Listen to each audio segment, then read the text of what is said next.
From the Hindu Kush to the Rockies, a journey from Kabul to Colorado in community-led transformation, a memoir of resilience, advocacy, and transformation by Homayun Milad. Episode 7, Growing Up Amid Change. A new chapter unfolds.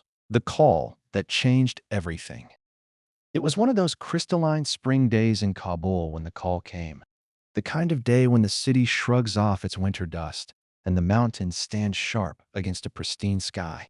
I was sitting in my family's garden, the afternoon sun warming my shoulders, still carrying the weight of recent memories from Paktia, when my phone buzzed with my team lead's number. The timing felt almost prophetic. Since returning from Paktia, my days had been filled with the particular anxiety familiar to every fresh graduate. The endless scanning of job postings, the carefully crafted applications, the weight of family expectations, and the gnawing uncertainty about the future. My short-term contract with the National Area-Based Development Program had officially ended, and with it, my clear sense of purpose seemed to have evaporated into the spring air. But something had changed in me during those months in Paktia. The work had awakened a passion I couldn't ignore, a deep connection to community development that went beyond mere career aspirations. Every job listing I reviewed was measured against the profound satisfaction I had found in those long nights with community flip charts, in the careful translation of grassroots wisdom into institutional action. When my team lead's voice came through the phone, warm and familiar, his words carried more than just a job offer. This wasn't merely an internship opportunity. It was a chance to build upon the foundation laid in Paktia, to deepen my understanding of community-led development, and to continue serving as a bridge between local wisdom and institutional frameworks. The offer felt like recognition, not just of my technical contribution, but of the dedication and heart I had poured into preserving the authenticity of each community's voice. I wasn't just a young agricultural graduate who had stumbled into development work. I was discovering a calling rooted in community empowerment. As I sat there in the garden, my team lead's words still echoing in my ears, the anxiety of job searching transformed into a different kind of excitement. The path ahead was becoming clearer, illuminated by the lessons of Paktia, the importance of authentic community voices, the power of grassroots wisdom, the delicate balance between tradition and progress.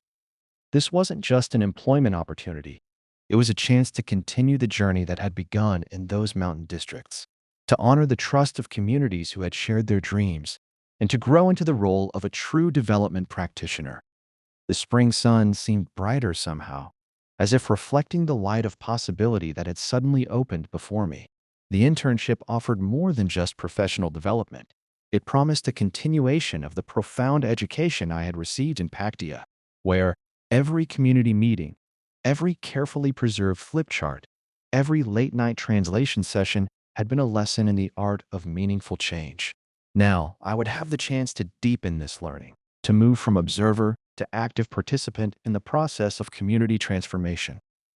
As the afternoon light softened, I found myself touching the chapan from the governor, carefully preserved as a reminder of where this journey had begun. From uncertain agricultural graduate to trusted keeper of community voices, and now to this new beginning.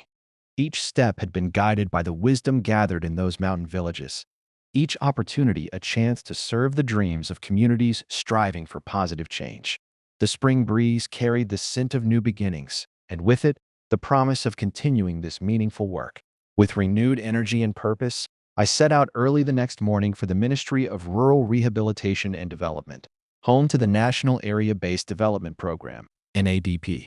The ministry complex stood as a symbol of Afghanistan's resilience, a modern structure rising from the ruins of its predecessor, which had been destroyed during the devastating civil wars of 1992 to 1996. The new building represented hope and reconstruction, its clean lines and fresh facade a stark contrast to the historical turbulence it had replaced.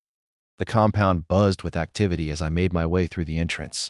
Following the clear signage, I confidently navigated to the NABDP building, its presence a testament to the country's commitment to rural development. My destination, the Community Empowerment Unit, which would later evolve into the local institution's development department, represented the heart of grassroots transformation in Afghanistan's communities.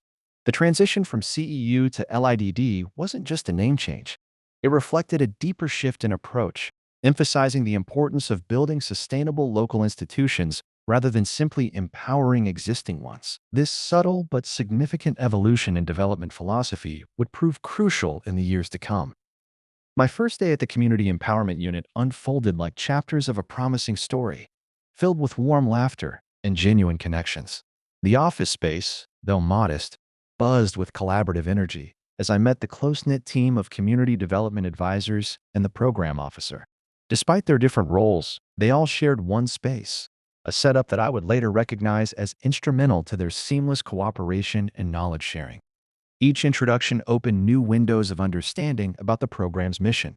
What struck me most was their infectious enthusiasm and willingness to share. There was no hint of territorial behavior or reluctance to welcome a newcomer. Instead, they freely offered their insights, experiences, and even their challenges, creating an atmosphere of open learning and mutual support. As the day drew to a close, a deep sense of certainty settled over me. In this space, among these dedicated professionals, I had found more than just a workplace. I had discovered the perfect launching point for my journey in community development. Our journeys in development work often begin with a single step through a doorway, but the echoes of that first day resonate throughout our entire careers. Community development is, at its heart, about building bridges between people, ideas, and possibilities. Every time we welcome a new colleague with warmth and wisdom, we strengthen not only our teams, but also our capacity to create lasting positive change in the communities we serve. This philosophy of inclusive welcome should be more than a moment. It should be a movement, transforming how we build our teams and ultimately how we serve our communities. After all, the spirit of belonging we create within our organizations becomes the template for the change we wish to see in the world. We'll continue this story in the next episode, so stay tuned.